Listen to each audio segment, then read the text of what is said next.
Bon jeudi matin tout le monde. Bienvenue au troisième jour du défi J'aime mes seins. Alors, pour ceux qui ont manqué le bateau jusqu'à maintenant, vous pouvez trouver le lien dans l'entête du vidéo et également sur mes murs Facebook. Alors, ce défi, c'est que tout au long du mois d'octobre, je vais vous faire une capsule vidéo le matin autour de 8 heures, entre 8 heures, 8h15. On s'assoit ensemble pour prendre notre petit café matinal et on regarde un des aspects qui peut favoriser la santé de nos seins, réduire notre risque de cancer hormonaux dépendants.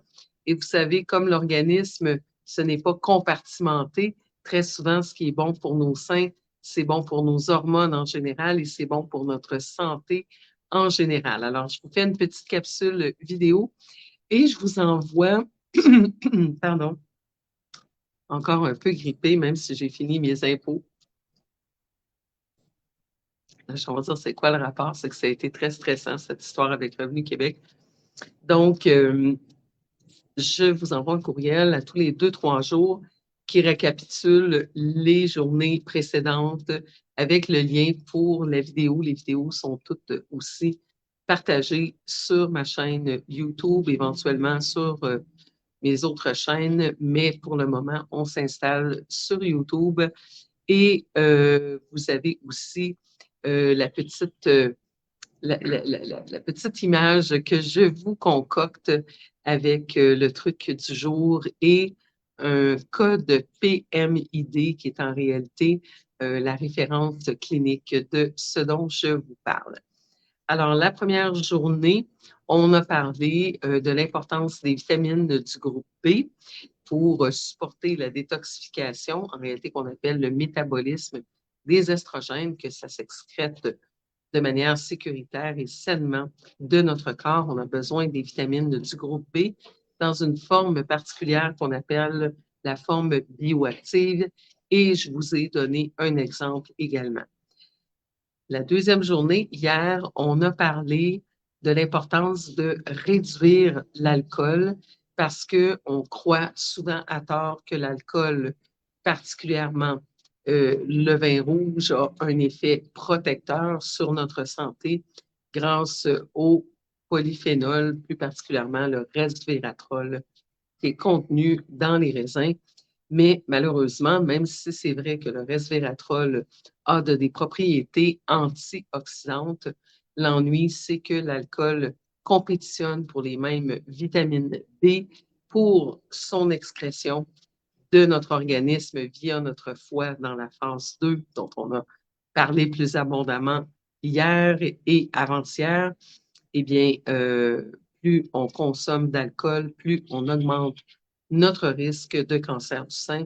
En réalité, une étude qui démontre que pour chaque verre d'alcool par jour qu'on consomme, par exemple, si vous consommez régulièrement un verre d'alcool par jour, vous augmentez votre risque de cancer du sein de 7 et que les femmes qui consomment 2 à 3 consommations par semaine d'alcool augmentent leur risque de cancer du sein de 20 Donc, c'est quand même des chiffres à ne pas prendre à la légère. C'est certain qu'un verre d'alcool à l'occasion, ce n'est pas problématique. Vous pouvez de toute façon écouter la vidéo d'hier et si vous êtes inscrite ou inscrit au défi, vous allez les recevoir, comme je disais, à tous les 2-3 jours. Donc, aujourd'hui, on aborde notre troisième truc santé dans le cadre de ce défi J'aime mes seins. Alors aujourd'hui, on va parler de l'importance de l'eau. Alors, on enlève l'alcool, on prend un complexe B bioactif et on boit de l'eau. Alors, on le sait, l'eau, c'est la vie. L'eau, c'est la base de la santé. Il y a un médecin indien qui était dans le cadre d'une prison à un moment donné. Je pense qu'il était prisonnier politique, je ne me souviens plus. C'est dans le livre Votre corps réclame de l'eau. Et il a traité des prisonniers juste avec de l'eau parce que c'est tout ce qu'il avait de disponible. Et en réhydratant les gens correctement, il y avait des résultats absolument extraordinaires. Et c'est un fait que la majorité des gens vivent de manière complètement déshydratée. Et c'est dramatique. On ne s'en rend pas compte. On prend un paquet de médicaments prescrits et non prescrits pour des troubles de santé qui, en réalité, pourraient se résoudre en se réhydratant correctement. Parce qu'on doit comprendre que la nature dans sa grande perfection et le corps humain dans sa grande perfection n'attendait pas qu'on invente un Nexium ou un antibiotique pour survivre. Les choses les plus importantes pour notre santé sont les choses qu'on retrouve normalement, abondamment dans la nature et l'eau ne fait pas exception. Alors, l'eau, pourquoi c'est tellement important? C'est que 70% de notre corps est bon selon les organes. Par exemple, le cerveau aussi comporte énormément d'eau. Alors, on a besoin d'un minimum de 70% d'un organisme qui comporte de l'eau pour que l'organisme fonctionne correctement. Il y a beaucoup d'enzymes aussi dans notre corps qu'on appelle des hydroxylases, donc ce sont des enzymes qui ont besoin d'eau pour fonctionner. On a besoin d'eau, par exemple, pour notre élimination intestinale. Il y a jusqu'à 80% du volume de nos selles, bon déjeuner tout le monde, qui est de l'eau. Alors les gens, encore là, les médicaments en vente libre les plus vendus sont les laxatifs. Mais très souvent, le problème, c'est qu'on manque d'eau. Les fibres aussi sont super importantes. On va en parler une autre journée, mais avant tout, parce que même si on veut prendre des fibres pour augmenter le volume de nos selles, pour que le corps le sente et que le mouvement péristaltique s'effectue correctement, c'est-à-dire la capacité de notre intestin à faire progresser les selles vers la sortie, eh bien, ça prend de l'eau pour faire ça, parce que pour que les selles gonflent, on doit les regorger d'eau. Donc, très souvent, on pourrait réduire la constipation tout simplement en buvant suffisamment d'eau. Les maux de tête, souvent, sont associés avec la déshydratation. La sensation de faim. Des fois, on va se tourner vers des aliments, alors qu'en réalité, ce dont on a besoin, c'est un verre d'eau. Alors, la question qui revient souvent, c'est combien d'eau faut-il consommer? Eh bien, la réponse, c'est minimalement 1,5 litres d'eau par jour et ça peut aller jusqu'à 3 litres si on travaille à l'extérieur à la chaleur, si on est très actif physiquement. C'est important de remplacer l'eau qu'on perd via la sueur. Donc, ça pourrait aller jusqu'à 3 litres. Au-delà de ça, ça commence à taxer beaucoup nos reins. Alors, il faut en boire quand même suffisamment. Et là, les gens vont me dire, oui, mais c'est vraiment inconfortable, je n'ai pas soif, je me sens ballonné, je fais pipi toute la nuit. Il faut comprendre que si ça fait des années que vous avez entraîné votre corps à survivre à la déshydratation, c'est un peu comme lorsqu'on se prive de nourriture, il y a des mécanismes d'adaptation qui vont entrer en œuvre.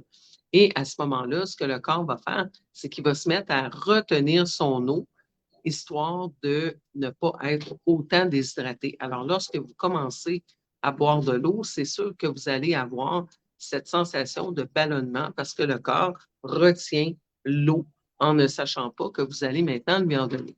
Alors, ce qu'on doit faire, c'est augmenter progressivement. Je trouve que d'augmenter d'1 verre par semaine, c'est une bonne stratégie. Si, par exemple, vous buvez présentement simplement 2 verres d'eau par jour, eh bien, pour cette semaine, vous allez augmenter à 3 verres. Vous allez rajouter 1 verre. Et quand ça fera une semaine que vous êtes à 3 verres par jour, vous augmenterez à 4 verres par jour. Donc, de cette façon, ça va éviter de se sentir ballonné, ça va éviter de faire pipi toute la nuit et vous allez entraîner votre corps progressivement à relâcher l'eau qu'il retient parce que le corps va dire, oui, c'est vrai, maintenant, je reçois un apport d'eau normal quotidiennement, alors je peux laisser aller cette eau. Et pourquoi il faut laisser aller cette eau? Eh bien, vous comprenez bien que si vous ne buvez pas votre quantité minimale, c'est-à-dire l'équivalent de 6 verres d'eau par jour à tous les jours, eh bien, lorsque le corps retient l'eau, il va retenir avec cette eau des toxines également. D'abord, vos selles ne seront pas ce qu'elles devraient être, puisqu'on a dit que à peu près 80% du volume des selles, c'est de l'eau. Donc, si vous retenez votre eau, vous n'aurez pas les selles que vous devriez avoir. Et juste pour produire la bile dont on a besoin, la bile, c'est très important dans notre corps parce que la bile, ça vient émulsionner, c'est-à-dire ça vient rendre comme un peu du savon, ça vient briser les molécules qui sont liposolubles dans notre corps, dont les hormones. Ces molécules, autrement, elles vont se stocker dans nos tissus gras. C'est pour ça que lorsqu'on a, par exemple, une perte de poids, on peut temporairement avoir plus d'excès d'estrogène et donc des symptômes associés à l'excès d'estrogène. On en a parlé beaucoup hier soir dans la conférence J'ai mal à mes hormones. On va en parler aussi beaucoup dans le programme en 6 volets équilibrer vos hormones naturellement. Vous avez les liens pour tout ça sur mes murs, comme d'habitude, et vous l'avez aussi dans l'entête de cette vidéo.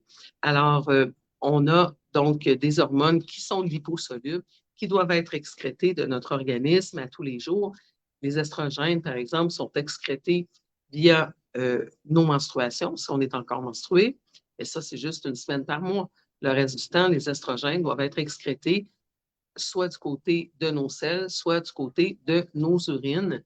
Alors, on a besoin d'eau dans un cas comme dans l'autre pour pouvoir excréter nos hormones, mais on a besoin d'avoir de la bile de bonne qualité. La bile, elle est fabriquée par notre foie et elle est entreposée dans notre vésicule biliaire. Si on a eu l'ablation de la vésicule biliaire, eh bien, malheureusement, on n'a plus d'entrepôt pour notre bile. Et donc, souvent, ça va faire qu'on va avoir de la difficulté à consommer des aliments plus gras. Exemple, si vous essayez de manger une poutine, ça va passer un peu tout droit. Donc, la bile est très importante et pour fabriquer la bile, on a besoin de 750 ml d'eau à tous les jours. Donc, déjà, juste pour la bile, c'est 3 verres d'eau qui vont dans la fabrication de la bile. Donc, souvent, les gens vont vouloir des produits pour augmenter la détox, ils se sentent gonflés, ils sentent que le foie est engorgé. Eh bien, le premier produit pour la détox, c'est clairement de l'eau. Alors, déjà, pour que les reins fonctionnent bien, pour que la bile soit produite en quantité adéquate, pour que les sels soient bien éliminés, il faut avoir au moins 1,5 litre d'eau par jour. Donc, l'autre question qui revient souvent avec la quantité, c'est est-ce que si je consomme du café, ça fait pareil? Ça ne fait pas pareil, malheureusement, parce que le café a une action diurétique. Donc, le café va vous faire éliminer davantage l'eau qui est dans votre corps. Alors, ça ne peut pas compter comme un apport. Des tisanes, par contre, qui auraient des propriétés minéralisantes. Par exemple, une tisane d'ortie, une tisane qui aurait une propriété équilibrante hormonale, par exemple une tisane de framboisier. On pourrait compter les tisanes comme dans votre apport en eau. Je sais que l'hiver, quand il fait froid, on a moins tendance à avoir envie de boire de l'eau, on a moins soif et c'est plus difficile de respecter notre apport en eau. Donc, si c'est plus facile, effectivement, de vous faire des tisanes, vous pouvez faire des tisanes. Mais je dirais d'essayer d'avoir au moins 3 verres d'eau qui sont vraiment des verres d'eau. L'eau, le mieux, c'est de la prendre à la température de la pièce parce que en médecine chinoise, on nous parle de l'importance que nos aliments soient le plus possible à température pièce parce que si on consomme chaud, le corps doit refroidir les aliments et si on consomme froid, le corps doit réchauffer les aliments. Je sais que des fois, quand on a chaud l'été, on a plus envie de boire un verre d'eau fraîche qu'un verre d'eau à température pièce. On peut la prendre légèrement fraîche, mais il ne faut pas boire de l'eau très froide ou par exemple de l'eau glacée. On peut faire ça vraiment à l'occasion et en petite quantité, mais imaginez le choc pour notre organisme lorsqu'on boit des boissons glacées. D'ailleurs, on le sent, hein, des fois, ça donne une espèce de spasme qu'on appelle le brain freeze en anglais, donc notre cerveau qui gèle, ou des fois, c'est dans l'œsophage qu'on va sentir cette crispation parce qu'on a bu de la slush ou de l'eau trop froide. Alors, idéalement, c'est vraiment de la boire à température de la pièce. Vous allez voir, ça rentre mieux aussi. Alors, l'autre question qui vient, c'est mais quel type d'eau doit-on consommer? L'eau qu'on doit consommer, c'est l'eau telle que la nature l'a créée. Et là, vous allez me dire, oui, mais l'eau oxygénée, oui, mais l'eau alcaline, oui, mais, oui, mais. J'ai fait une émission de radio que je referai dans le Santé sans censure avec une amie, une collègue naturopathe qui est aussi doctorante en chimie. Et donc, on a étudié à fond la question. Vous trouvez l'émission intégrale sur mixcloud.com et l'émission s'appelle L'importance de l'eau et vous retrouvez dans ma chaîne sur Mixcloud. Et donc, on s'est vraiment penché sur la question. Et c'est vrai que ces eaux ont certaines propriétés, mais ce ne sont pas des eaux qu'on doit prendre au quotidien et baser notre apport de 6 verres ou 1,5 litres ou plus d'eau sur des eaux trafiquées. Donc, idéalement, on prend une eau de source naturelle. Ma préférée est celle qui a gagné beaucoup de prix sur la scène internationale, c'est l'OSK. En fait, l'OSK, c'est l'eau sur laquelle j'ai grandi en Abitibi, l'Esquerre, qui est donc une espèce de glacier naturel de l'OSK et est en Abitibi, est à Amos en Abitibi, et c'était à peu près 35 minutes de l'endroit où j'ai grandi. On avait un puits artésien, donc j'ai grandi sur cette eau. Et c'est une eau qui est vraiment parfaite dans ses propriétés, autant son pH, c'est la qualité des minéraux qu'elle contient, sa palatabilité, donc le fait qu'elle ne goûte rien. Une bonne eau, en général, ne goûte rien. Ça, c'est un autre indice si vous n'avez pas de laboratoire à la maison. Et donc, vraiment, c'est une eau qui a gagné des prix. Je ne savais pas, avant de faire ces recherches, qu'il y avait des prix internationaux, un peu comme pour les cépages, les vins. C'est vrai pour l'eau aussi. Donc, cette OSK est extraordinaire. Le seul petit bémol, c'est que ils ne font pas de 18 litres, donc il faut se la procurer en bouteille.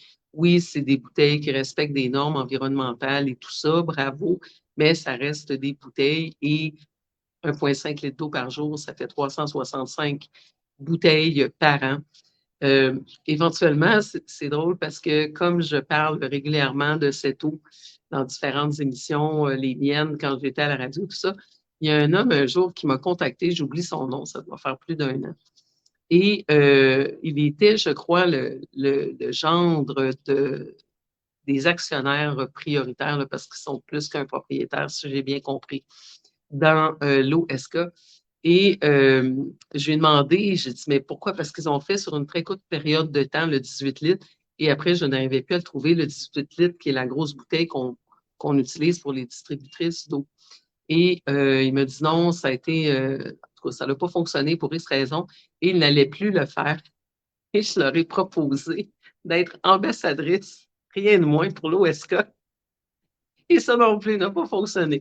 Mais c'est pas grave, je continue à y aller avec le partage de mes connaissances en toute authenticité et en toute intégrité. Et je dois vous dire que l'OSK est la meilleure eau en termes de notre santé. Donc, l'OSK contient 87 parties par million de minéraux. Et les parties par million, c'est ppm et c'est écrit sur les bouteilles d'eau. Et ce qu'on veut, c'est une eau qui est le plus près possible de 100 parties par million. Il y a Labrador, si je me souviens bien, je n'ai pas eu le temps ce matin de revérifier, mais je crois que c'est 112 parties par million qu'ils ont. Donc, c'est aussi une très bonne eau de source, très près donc du 100 parties par million. En comparaison, quand on prend des eaux comme Evian, par exemple, c'est près de 1000 parties par million. Donc, c'est beaucoup trop minéralisé pour la consommer au quotidien. Vous allez me dire, ben, s'il y a trop de minéraux, c'est quoi le problème? Tu nous recommandes des suppléments de magnésium dans toutes tes émissions. C'est que c'est plusieurs minéraux et si on en consomme à travers 1,5 litre d'eau par jour, à un moment donné, c'est trop de minéraux et il peut y avoir des précipitations dans notre corps.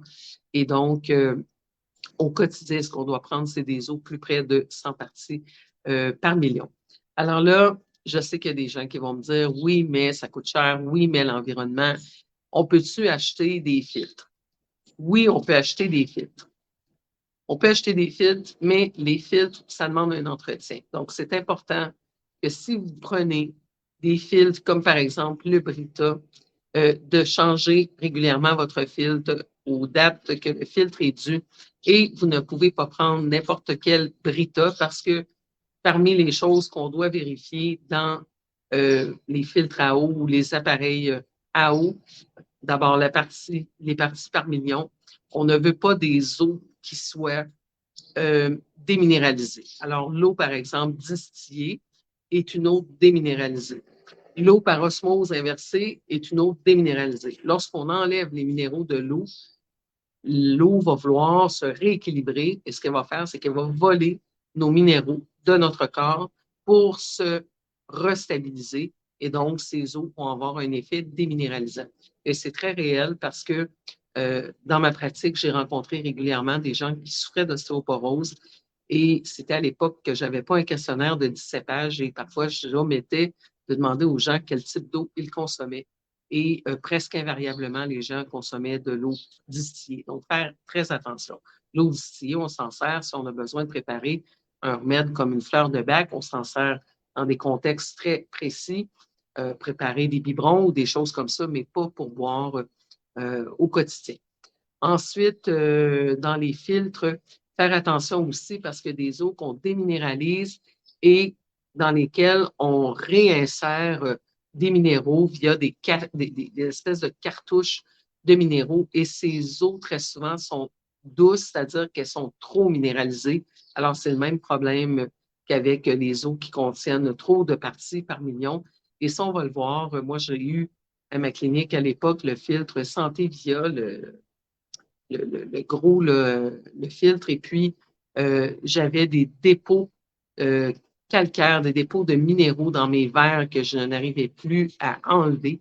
Alors, imaginez si les dépôts se déposent comme ça dans le fond des verres, ce qui arrive dans notre organisme. Donc, ce n'est pas un filtre. Personnellement, je sais qu'il y a beaucoup de fans de ces filtres. C'est une des raisons pourquoi je l'avais acheté quand j'avais fait mes recherches à l'époque. Mais au niveau du goût, on sentait que l'eau était douce. Donc, ce n'est pas une bonne option. Le filtre Brita, vu son prix, son côté pratique et tout ça, est souvent aussi très populaire. Il y a certains Brita qui enlèvent les hormones de l'eau et certains qui ne les enlèvent pas. Il faut regarder pour le Long Glass et le Long Glass Plus qui ont un filtre à charbon végétal activé à l'intérieur. Et donc, ceux-là enlèvent les hormones de l'eau. Et là, vous allez me dire, mais comment les hormones atterrissent-elles dans l'eau? Hein? Je vous rappelle qu'on parle de santé des seins. Donc, on ne veut surtout pas consommer des produits qui apportent des hormones à notre corps. Ce qu'on fait, c'est favoriser l'excrétion des hormones usées. Si dans le 1,5 à 2 litres d'eau qu'on consomme, on apporte des hormones, mais ça ne va pas bien. Alors, les hormones se retrouvent dans l'eau parce que notamment les femmes consomment la pilule anticonceptionnelle qu'elles vont finir par uriner dans la toilette. La toilette se ramasse dans les eaux usées dans les villes. Les animaux d'élevage aussi, auxquels on administre régulièrement des hormones, les déchets de différentes industries, les déchets des hôpitaux et tout ça. Donc, les hormones, les médicaments de manière générale se retrouvent dans l'eau de consommation. Ce qu'on doit savoir, c'est que quand on vit dans des villes comme par exemple Montréal, l'eau à Montréal, à ma connaissance, n'était plus fluorée dans les dernières années. Ça, c'est un autre facteur très important parce que le fluor et le chlore, de manière générale, sont des perturbateurs endocriniens, c'est-à-dire qu'ils vont agir au niveau des récepteurs œstrogéniques. On appelle ça des xénostrogènes, ce sont des estrogènes qui proviennent de l'environnement et perturbent le métabolisme de nos estrogènes et le métabolisme d'élimination des estrogènes. Donc, le chlore et le fluor sont absolument à proscrire dans une stratégie de prévention du cancer du sein, mais une stratégie santé en général. Ce sont des déchets de l'industrie auxquels on a retrouvé une utilisation pour pouvoir les vendre, mais en réalité, pour notre santé, c'est horrible. Donc, aucun fluor, aucun chlore si possible. Et donc, à ma connaissance, l'eau de Montréal n'est plus fluorée, sauf que il y a des médicaments et il y a des hormones qui se retrouvent dedans. Et si on prend des filtres conventionnels sur lesquels ce n'est pas spécifiquement indiqué qu'ils filtrent les médicaments et les hormones, eh bien, on risque de se retrouver avec des hormones dans notre eau de consommation. Alors, il faut vraiment regarder spécifiquement si on prend un filtre, entre autres le filtre Brita, que ce soit le Long Glass ou le Long Glass Plus, qui est celui qui contient la cartouche avec le charbon. Ensuite, on a parlé de la quantité. Ah oui, si vous voulez des filtres qui s'installent à la maison, on peut avoir aussi en pichet, mais les gens parfois veulent avoir le filtre installé. D'après mes recherches, celui qui serait le meilleur, c'est le Berkey. B-E-R-K-E-Y. J'essaierai de vous trouver un lien plus tard. Et il y a une succursale au Canada, berkey.ca, si jamais vous voulez le commander. Et c'est quand même relativement raisonnable. Là. En bas de 500 $, vous avez le filtre que vous pouvez installer sous le robinet et tout ça. Donc, chaque fois que vous allez ouvrir votre robinet, vous allez avoir de l'eau qui est filtrée.